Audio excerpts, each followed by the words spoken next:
As a beginner जब आप investing की दुनिया में पहला कदम रखते हो तो आपको हर जगह कन्फ्यूज़न ही कन्फ्यूज़न दिखता है।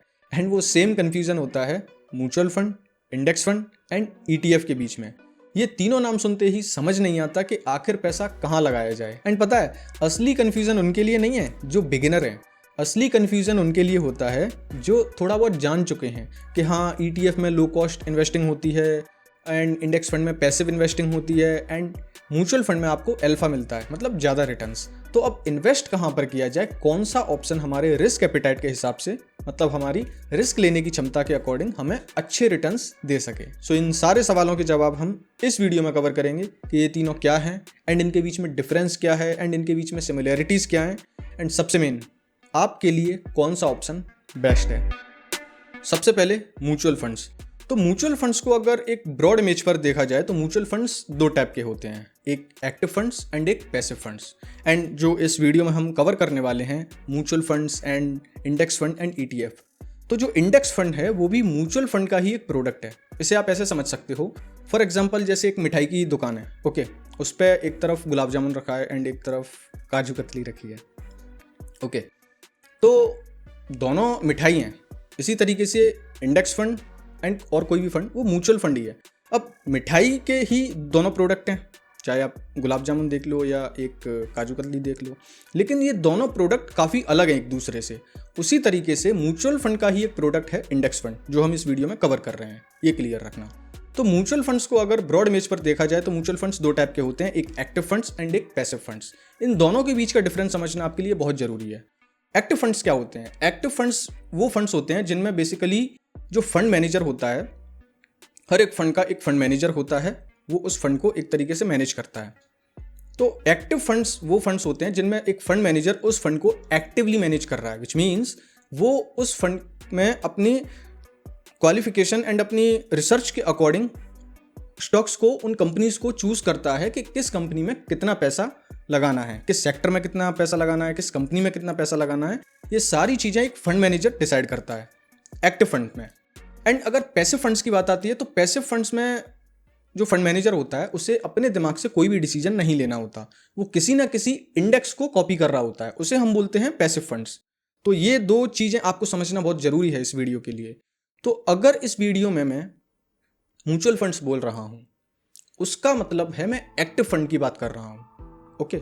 एंड अगर इस वीडियो में मैं इंडेक्स फंड बोल रहा हूँ तो इंडेक्स फंड की कैटेगरी होती है, इंडेक्स फंड का टाइप होता है पैसिव फंड्स। मैंने आपको जैसा बताया, पैसिव फंड्स की कैटेगरी में इंडेक्स फंड इसलिए आते हैं क्योंकि इसमें फंड मैनेजर अपने दिमाग का यूज करके, अपनी रिसर्च को करके आपके लिए कोई स्टॉक चूज नहीं कर रहा है, इसमें वो सिर्फ और सिर्फ इंडेक्स की कॉपी कर रहा है।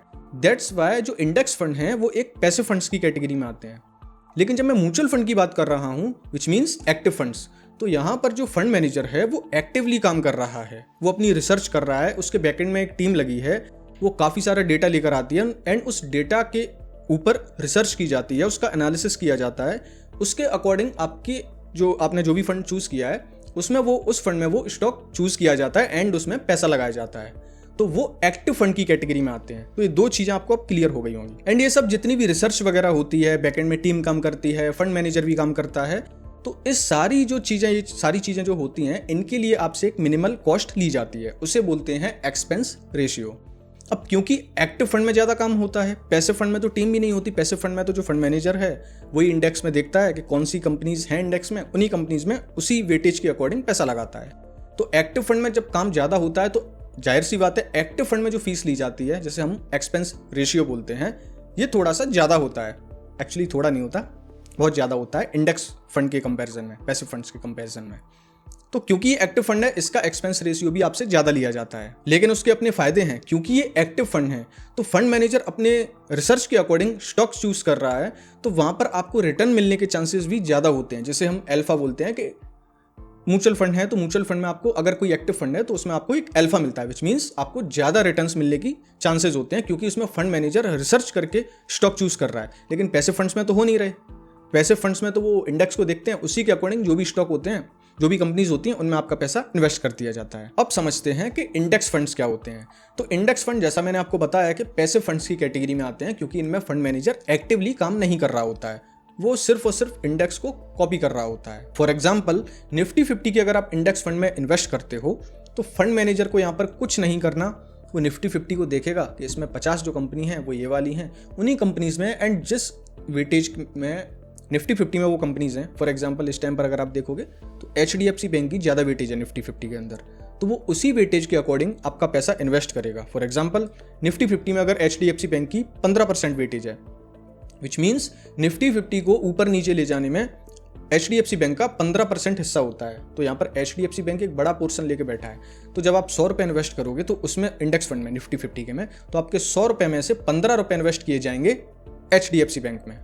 अंडरस्टैंड? तो अब क्योंकि ये एक इंडेक्स फंड है, इसमें इंडेक्स को ही कॉपी किया जा रहा है, तो अब आप इतनी चीज तो समझ ही गए होंगे कि इसमें आपको अल्फा मिलने के चांसेस खत्म हो जाते हैं, विच मीन्स आपको मार्केट से ज्यादा रिटर्न मिलने के चांसेस खत्म हो जाते हैं, क्योंकि इसमें कॉपी इंडेक्स को किया जा रहा है। तो जितने रिटर्न इंडेक्स देगा, मतलब जितना परसेंट इंडेक्स बड़ा होगा एक महीने के अंदर, उतने ही आपको इंडेक्स फंड में रिटर्न्स मिलने वाले हैं। अब क्योंकि जैसा मैंने पहले आपको बताया कि ये एक पैसिव फंड है, तो इसमें फंड मैनेजर काम ही नहीं कर रहा है इतना ज़्यादा, तो उसके पास कोई लोड ही नहीं है, ना इसमें बैकएंड में टीम काम कर रही है, तो इस वजह से इसका expense ratio active mutual funds के कंपेरिजन में काफ़ी कम होता है। तो ये इसका एक बहुत बड़ा बेनिफिट होता है इंडेक्स फंड में इन्वेस्टिंग का, कि इसमें आपको एक्सपेंस रेशियो बहुत ही ज़्यादा कम मिलता है एक्टिव फंड्स के कंपेरिजन में, यानी कि mutual fund. Now talk about ETF। ETF means exchange traded funds. अब है ये एक तरीके का फंड ही, लेकिन ये एक्सचेंज पर ट्रेड कर रहा है, विच मीन्स आप इसे मार्केट आवर्स में, जब भी मार्केट ओपन होता है, आप इसे रियल टाइम प्राइस पर बाय कर सकते हो। अभी जैसे मैंने आपको दो प्रोडक्ट समझाए, mutual fund and passive fund. इनमें जब आप इन्वेस्ट करने जाते हो तो इनमें एक मैकेनिज्म काम करता है कि इनमें आपको रियल टाइम प्राइस का कोई सिस्टम नहीं है। जो भी आपकी NAV होती है वो उस दिन की क्लोजिंग NAV होती है। फॉर एग्जाम्पल, किसी म्यूचुअल फंड की NAV का प्राइस है 200 रुपये, एंड इस टाइम पर बज रहे हैं 11 सुबह के, एंड आज मंडे है मान के चलो, आप उसमें इन्वेस्ट करते हो, उसकी प्राइस है 200, NAV की प्राइस 200 है। तो अब आज की प्राइस कुछ डिसाइड नहीं है, आज की प्राइस फाइनल तब होगी, अगर आपने आज इन्वेस्ट किया है तो आज आपको 200 रुपये के अकॉर्डिंग उसके यूनिट्स नहीं मिलेंगे, उसके यूनिट आज की क्लोजिंग NAV के बेस पर मिलेंगे। जब मार्केट 3:30 बजे बंद हो जाएगा तो उस टाइम पर जो भी उसकी NAV कैलकुलेट होगी उसके अकॉर्डिंग आपको यूनिट्स दिए जाएंगे। ये काम करता है म्यूचुअल फंड्स के अंदर, चाहे वो पैसिव फंड हो चाहे वो एक्टिव फंड हो। लेकिन जब आप ETF में इन्वेस्ट करते हो तो जैसा इसकी फुल फॉर्म है एक्सचेंज, यानी कि NSE BSE, हमारे यहाँ पे 2 एक्सचेंज है, NSE BSE, exchange traded fund, यानी कि एक्सचेंज पर ये ट्रेड होता है, इसकी रियल प्राइस फ्लक्चुएट करती है मार्केट आवर्स में।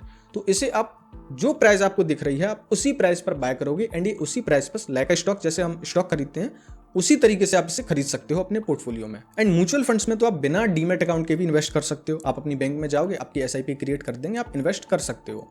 लेकिन जब ETF की बात आती है तो इसे आप बिना डीमैट अकाउंट के इन्वेस्ट नहीं कर सकते। इसके लिए आपको डीमैट अकाउंट जरूरी होता है। अब आपके मन में एक सवाल आ रहा होगा, क्योंकि ये एक एक्सचेंज ट्रेडेड फंड है तो क्या इसमें फंड मैनेजर एक्टिवली काम करता है? अब ये डिपेंड करता है, सच कहूं तो, क्योंकि मोस्टली जो ETF होते हैं वो एक पैसिव फंड की कैटेगरी में ही आते हैं, क्योंकि उसमें किसी ना किसी इंडेक्स की ही कॉपी की जा रही होती है। उनमें फंड मैनेजर एक्टिवली कोई काम नहीं कर रहा होता कि वो डेली रिसर्च कर रहा है एंड उसको देख रहा है एंड उसके अकॉर्डिंग वो स्टॉक चूज कर रहा है। ऐसा ETF में नहीं होता मोस्टली केसेस में। तो ये भी एक तरीके से आप पैसिव फंड की कैटेगरी में ETF को रख सकते हो। अब क्योंकि जैसा मैंने आपको पहले भी बताया, पैसिव फंड जब आ जाता है, पैसिव वर्ड जो अगर आ जाता है, वहाँ पर पैसिव फंड्स में इन्वेस्टिंग की जा रही है, तो वहाँ पर आपका एक्सपेंस रेशियो बहुत कम हो जाता है। तो मैं एक्सपेंस रेशियो के बारे में आपको बता दूं, म्यूचुअल फंड्स में यानी कि एक्टिव फंड्स में बहुत ज़्यादा होता है, इंडेक्स फंड में उससे कम होता है, यानी कि काफ़ी कम होता है, एंड ETF में आपको और भी ज़्यादा कम मिल जाता है एक्सपेंस रेशियो। लेकिन जब आप ETF में इन्वेस्ट करते हो तो वहाँ पर आपको ना थोड़ा सा डू इट योर सेल्फ वाली फीलिंग आती है, क्योंकि यहाँ पर आप SIP क्रिएट कर सकते हो डिस्काउंट ब्रोकर के थ्रू। लेकिन मुझे लगता है ETF में जब कोई इन्वेस्ट करने जाता है ना, तो वो इसलिए इन्वेस्ट करने जाता है क्योंकि उसे वहाँ पर थोड़ा सा कंट्रोल चाहिए होता है उस चीज़ पर, क्योंकि इसमें रियल टाइम प्राइस बाय करने का ऑप्शन मिलता है। तो जब आप ETF में इन्वेस्ट करने जाते हो तो थोड़ा सा ना आपको एक एक्टिव होना पड़ता है, आपको खुद से अपना पोर्टफोलियो मैनेज करना पड़ता है, क्योंकि इसमें SIP तो फिर आप म्यूचुअल फंड में ही कर लेते हैं, इंडेक्स फंड में ही कर सकते हो। फॉर एग्जांपल, आपके पास निफ्टी 50 का इंडेक्स फंड है एंड निफ्टी 50 का कोई ETF है, तो एक्सपेंस रेशियो कम होगा, इतना ज़्यादा डिफरेंस नहीं होगा कि बहुत ज़्यादा हो जाएगा, थोड़ा सा इनमें अंतर रहेगा 19-20 का, लेकिन अगर आपको SIP ही करनी थी तो फिर आप इंडेक्स फंड में कर लो, है ना। लेकिन जब ETF आता है तो यहाँ पर इसमें मोस्टली तब जाते हैं जब लोगों को थोड़ा सा कंट्रोल चाहिए कि मैं जब मेरी मर्जी हो, जब मुझे मार्केट में अपॉर्चुनिटी दिखे तब मैं इसमें इन्वेस्ट करना चाहता हूँ। अब हमने ETF को समझ लिया, म्यूचुअल फंड को समझ लिया एंड इंडेक्स फंड को भी समझ लिया, सबका ओवरव्यू ले लिया। अब हम इनके बीच में थोड़ी सी सिमिलैरिटीज जान लेते हैं। तो सबसे पहली सिमिलैरिटी ये है कि इन तीनों में आपको बहुत ही अच्छे तरीके से डाइवर्सिफिकेशन मिलता है। आप कोई भी प्रोडक्ट चूज कर लीजिए, चाहे वो ETF हो, म्यूचुअल फंड हो या कोई पैसिव फंड्स हो यानी कि इंडेक्स फंड आपका, तो आप कोई भी चूज कर लीजिए, आपको सारे ऑप्शंस में काफी अच्छा डाइवर्सिफिकेशन मिलता है। एंड रही बात SIP की, तो आप SIP म्यूचुअल फंड यानी कि एक्टिव फंड और इंडेक्स फंड में तो आप कर ही सकते हो इजीली। एंड अब डिस्काउंट ब्रोकर के थ्रू आप क्वांटिटी डाल के आप ETF की भी एक तरीके से SIP कर सकते हो, लेकिन वो थोड़ा सा टेक्निकली है। एंड ऑफ कोर्स इन तीनों ऑप्शंस का लिंक मार्केट से होता है। अब हम अंतर जान लेते हैं कि इन तीनों के बीच में क्या क्या अंतर है। सबसे पहले टाइप की बात की जाए तो म्यूचुअल फंड के अंदर दोनों तरीके के टाइप हो सकते हैं, वो पैसिव फंड्स भी हो सकते हैं एंड वो एक्टिव फंड्स भी हो सकते हैं। लेकिन अगर आप इंडेक्स फंड में अगर जाओगे तो इंडेक्स फंड का टाइप पैसिव फंड्स होता है, मतलब पैसिव होता है, पैसिव इन्वेस्टिंग होती है इसमें। एंड अगर आप ETF में जाते हो तो वहां पर भी पैसिव इन्वेस्टिंग होती है, क्योंकि यहाँ पर फंड मैनेजर काम ही नहीं करते इन दोनों ऑप्शन में, वो किसी ना किसी इंडेक्स को कॉपी कर रहे होते हैं। एक्सपेंस रेशियो की अगर बात की जाए तो म्यूचुअल फंड में आपको मीडियम से हाई मिल सकता है जब आप एक्टिव फंड चूज करोगे। एंड इंडेक्स फंड में एक्सपेंस रेशियो की बात की जाए तो वो आपको काफी कम मिलता है। एंड ETF में अगर बात की जाए तो उसमें आपको इंडेक्स फंड से भी थोड़ा सा कम मिलता है। अब रिटर्न्स की बात की जाए तो अब जब आप एक्टिव फंड चूज करोगे म्यूचुअल फंड के अंदर, तो वो तो फिर फंड के ऊपर डिपेंड करेगा कि वो फंड कैसा परफॉर्म करता है, यानी कि जो फंड मैनेजर ने जो स्टॉक में पैसा लगाया है आपके, तो वो उसके अकॉर्डिंग आपको रिटर्न्स मिलेंगे। लेकिन जब इंडेक्स फंड की बात की जाएगी तो वहां पर उस इंडेक्स के ऊपर डिपेंड करता है कि उस इंडेक्स ने मार्केट में कैसा परफॉर्म किया है। फॉर एग्जांपल अगर आपने निफ्टी 50 के इंडेक्स फंड में इन्वेस्ट किया तो अब ये डिपेंड करता है कि निफ्टी 50 के इंडेक्स ने कितना मूव किया, कितने % की ग्रोथ दिखाई, उसी के अकॉर्डिंग आपको रिटर्न्स मिलेंगे। एंड सेम चीज अप्लाई होती है ETF के अंदर भी, क्योंकि उसमें भी तो किसी ना किसी इंडेक्स को ही कॉपी किया जा रहा है ना। और फ्लेक्सिबिलिटी की बात की जाए तो म्यूचुअल फंड्स के अंदर आपको SIP का ऑप्शन अच्छे से काम करता है एंड सेम इंडेक्स फंड के अंदर भी करता है।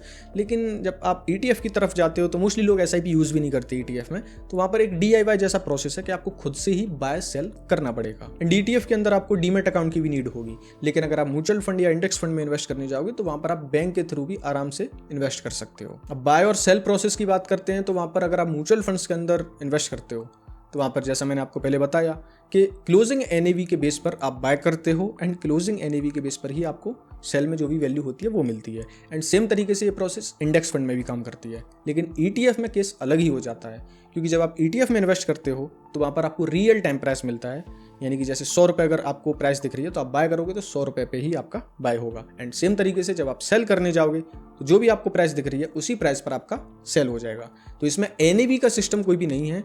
म्यूचुअल फंड्स और इंडेक्स फंड के अंदर आपको NAV बेस्ड मिलता है, जो मैंने जैसा आपको बताया कि क्लोजिंग NAV जो 3:30 पे मार्केट क्लोज होता है डेली, तो उस टाइम पर उसकी NAV कैलकुलेट होती है। उसी के अकॉर्डिंग आप बाय कर सकते हो, उसी के अकॉर्डिंग आप सेल कर सकते हो। तो अब आपने सारी चीजें जान ली, आपने सारी चीजें समझ ली। अब सवाल ये आता है भाई कि किसको किस में इन्वेस्ट करना चाहिए। तो अब बिगिनर्स की बात की जाए पहले। अब अगर आप एक बिगिनर हो तो मेरे अकॉर्डिंग मैं अपना ओपिनियन बता रहा हूँ, म्यूचुअल फंड आपके लिए एक ऑप्शन काम ही नहीं कर सकता। एंड सेम तरीके से आपके लिए ETF काम नहीं कर सकता। मैं बताता हूँ कैसे। आप बिगिनर हो, आपको म्यूचुअल फंड सिलेक्ट करना ही नहीं आएगा कि आपको कौन से टर्म्स उसमें देखने हैं, कौन सी चीज़ों का ध्यान रखना है एंड आपका रिस्क एपिटाइट क्या है, कैसे है, जो भी है। तो मेरे अकॉर्डिंग अगर आप एक बिगिनर हो तो आपको इंडेक्स फंड की तरफ जाना चाहिए बजाय एक म्यूचुअल फंड में एक्टिव फंड्स की तरफ। तो जब आप इंडेक्स फंड में इन्वेस्ट करते हो वहाँ पर पैसिव इन्वेस्टिंग होती है, यानी कि जो भी आपने इंडेक्स फंड चूज किया है तो वो उस इंडेक्स की कॉपी की जाएगी उसमें। फॉर एग्जांपल निफ्टी 50 का इंडेक्स फंड आप देख सकते हो, तो उसमें आपकी निफ्टी 50 के अंदर जो भी स्टॉक होंगे उनमें ही आपका पैसा लगाया जाएगा। तो इसमें काफ़ी सारी चीज़ें हैं जिनसे आप बच जाओगे। सबसे पहली चीज़, आप कोई गलत फंड चूज नहीं कर सकते, क्योंकि आप इसमें एक इंडेक्स को चूज कर रहे हो। आपने अपना रिस्क यहाँ पे बहुत कम कर दिया, क्योंकि आप पूरे मार्केट पर रिलाय कर रहे हो बजाय किसी एक फंड मैनेजर के। एंड उसमें जो सारे टर्म्स देखने होते हैं उनको भी आपको नहीं देखना। एंड तीसरी चीज़, इसमें आपके रिटर्न्स भी थोड़े से लिमिटेड ही हो जाते हैं, क्योंकि अब आपने इंडेक्स फंड चूज किया है तो आप ज़्यादा रिटर्न्स के उम्मीद ही नहीं कर सकते। तो यहाँ पर आपको रिटर्न भी एक तरीके से स्टेबल मिलेंगे। लेकिन मेरे कहने का मतलब ये है, स्टार्टिंग में जब आप इंडेक्स फंड में इन्वेस्ट करते हो तो वहाँ पर आपका रिस्क वगैरह सारा ना आप कम कर लेते हो, क्योंकि आप बिगिनर हो, आप चूज नहीं कर पाओगे। सबसे पहले मार्केट में टाइम बिताइए, म्यूचुअल फंड को चूज करने का जो प्रोसेस है अपना वो बनाइए कि मेरे लिए कौन कौन सी चीज़ें मायने रखती हैं। सबका प्रोसेस अलग अलग होता है। मैंने भी इस पर वीडियो बनाया, वो वाला वीडियो देख सकते हो, मैं नीचे डिस्क्रिप्शन में उसका लिंक दे दूंगा, तो आप वो वाला वीडियो देख सकते हो जो मैंने अपना फ्रेमवर्क बताया। मोस्टली लोग ऐसे ही चूज करते हैं, आप देख सकते हो।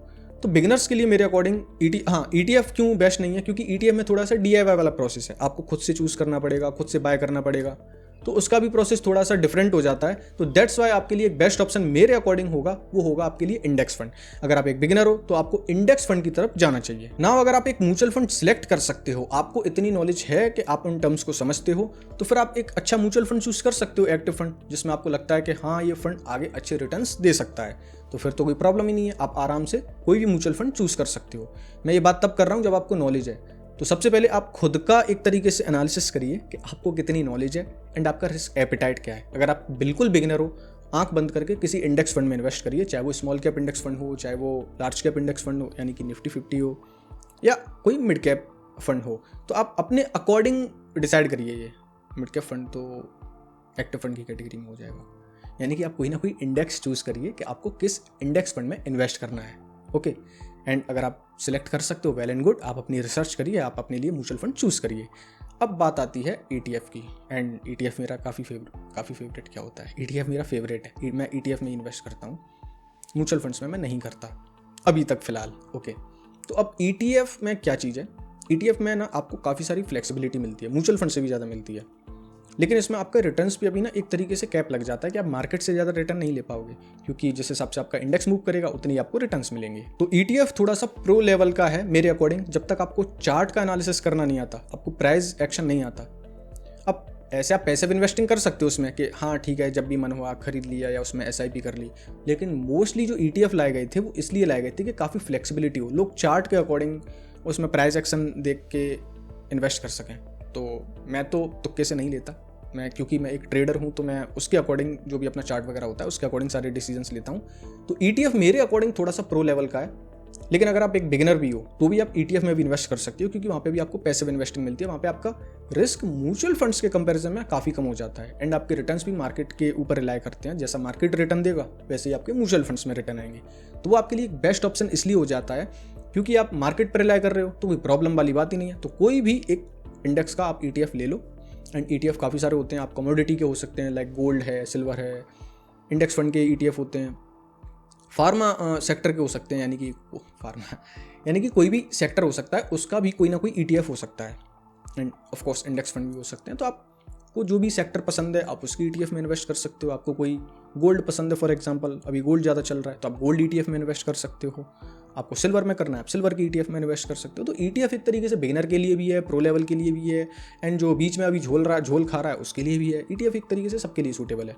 And index fund mostly beginners जाइए, उसमें लॉन्ग टर्म इन्वेस्टर्स चाहिए। एंड म्यूचुअल फंड थोड़ा सा उन्हें अल्फा रिटर्न चाहिए, लेकिन ज़्यादा दिमाग नहीं लगाना, वो एक ही बार अपना दिमाग लगा सकते हैं, अपनी रिसर्च कर ली एंड उसके बाद वो उसमें इन्वेस्ट करें। एंड बाय द वे, अगर आप म्यूचुअल फंड्स में एक्टिव इन्वेस्टिंग करते हो, यानी कि एक्टिव म्यूचुअल फंड में जब आप अपना पैसा लगाते हो, तो उस फंड का एनालिसिस, यानी कि उस फंड का आपको साल में एक तरीके से रिव्यू जरूर करना चाहिए। साल में या 2 साल में आपको उसका रिव्यू जरूर करना है। ऐसा नहीं कि उसमें रिटर्न्स नहीं मिल रहे फिर भी आप SIP डाले जा रहे हो। तो साल में उसका एक बार मेरे अकॉर्डिंग आपको उसका रिव्यू जरूर करना चाहिए कि क्या आपने जो सोचा था क्या वो उस तरीके से काम कर रहा है या नहीं कर रहा है। अगर नहीं कर रहा है तो उसको मैक्सिमम 2 से 3 साल दीजिए, फिर उसको आपको चेंज करने की ज़रूरत है, क्योंकि जब अल्फा ही नहीं मिलेगा तो फिर क्या ही मतलब रहा किसी एक्टिव म्यूचुअल फंड में इन्वेस्ट करने का। एंड बाय द वे, इसमें एक चीज़ और है, एक शायद कहानी है, क्या है, वॉरेन बफेट की एक कहानी याद आती है कि वो उन्होंने किसी एक्टिव फंड मैनेजर से, मतलब किसी फंड मैनेजर से शर्त लगाई थी कि आप इंडेक्स फंड को भी बीट नहीं कर पाओगे, एंड वो सच साबित हुई थी। तो डेटा ये कहता है एक तरीके से कि मोस्टली 80 to 85 म्यूचुअल फंड्स, यानी कि एक्टिव फंड्स, पैसिव फंड को भी बीट नहीं कर पाते, यानी कि इंडेक्स फंड को भी बीट नहीं कर पाते रिटर्न्स के मामले में। एंड इस वजह से अगर आप देखोगे कि जितने भी यूट्यूब पे जो कंटेंट बनाते हैं फाइनेंस नीश के अंदर, तो वो भी एक तरीके से कोई ना कोई इंडेक्स फंड में इन्वेस्ट जरूर करते हैं। ETF में भी कर सकते हैं, इंडेक्स फंड में भी कर सकते हैं, लेकिन इंडेक्स फंड में यानी कि एक पैसिव इन्वेस्टिंग वो जरूर करते हैं जिसमें उन्हें दिमाग नहीं लगाना। इस वजह से, क्योंकि एक बेस्ट ऑप्शन है, इसलिए इसे सब यूज़ करते हैं। And by the way, index fund की पावर आप इससे अंदाजा लगा सकते हो कि जो वॉरेन बफेट हैं, उन्होंने भी ये कहा हुआ है कि मेरी डेथ के बाद मेरा जो भी मेरी वेल्थ है उसका एक बड़ा पोर्शन इंडेक्स फंड में इन्वेस्ट कर दिया जाए, S&P 500 जो वहाँ का इंडेक्स फंड है, क्योंकि उनके मुताबिक इंडेक्स फंड एक बेस्ट पैसिव फंड होता है इन्वेस्टिंग के लिए। इसमें काफ़ी मिनिमल कॉस्ट के साथ आपको अच्छे रिटर्न्स मिलते हैं मार्केट के अकॉर्डिंग एक तरीके से। अच्छा, एक चीज़ और, इनके बेस्ट प्रोडक्ट में और बता देता हूँ। अगर आप म्यूचुअल फंड्स के अंदर इन्वेस्ट करने जाते हो तो मेरे अकॉर्डिंग आपको लार्ज कैप में इन्वेस्ट करने की ज़रूरत नहीं है। उसका अगर आपको अच्छा फ़ायदा लेना है तो आप मिड कैप में जाइए, मिड कैप में जाइए या आप स्मॉल कैप के अंदर जाइए, तो ही आपको एक अल्फा अच्छा सा मिलेगा। वरना लार्ज कैप में और इंडेक्स फंड यानी कि इंडेक्स फंड के रिटर्न्स में ज़मीन आसमान का अंतर नहीं दिखेगा, 19-20 का ही अंतर दिखने वाला है। तो अगर आप म्यूचुअल फंड्स के अंदर जाते हो तो मिड कैप और स्मॉल कैप कैटेगरी बेस्ट होगी। एंड अगर आप इंडेक्स फंड के अंदर जाते हो तो वहाँ तो आप कहीं भी इन्वेस्ट कर सकते हो। ये तो आपके ऊपर डिपेंड करता है कि आप किसी स्मॉल कैप इंडेक्स में इन्वेस्ट करना चाहते हो या किसी लार्ज कैप इंडेक्स में। एंड सेम केस ETF में भी अप्लाई होता है, ETF में भी ये सारी चीज़ें अप्लाई होती हैं। सो ये था आज का वीडियो। आई होप आपके सारे डाउट्स क्लियर हो गए होंगे। अगर आपको इस वीडियो से कुछ सीखने को मिला और आपको अच्छा लगा तो आप मेरा ये वाला वीडियो देख सकते हो जिसमें मैंने ETF को काफ़ी डिटेल में कवर किया है। अब आपसे मुलाकात होगी अगली वीडियो में, तब तक के लिए अपना ख्याल रखिए।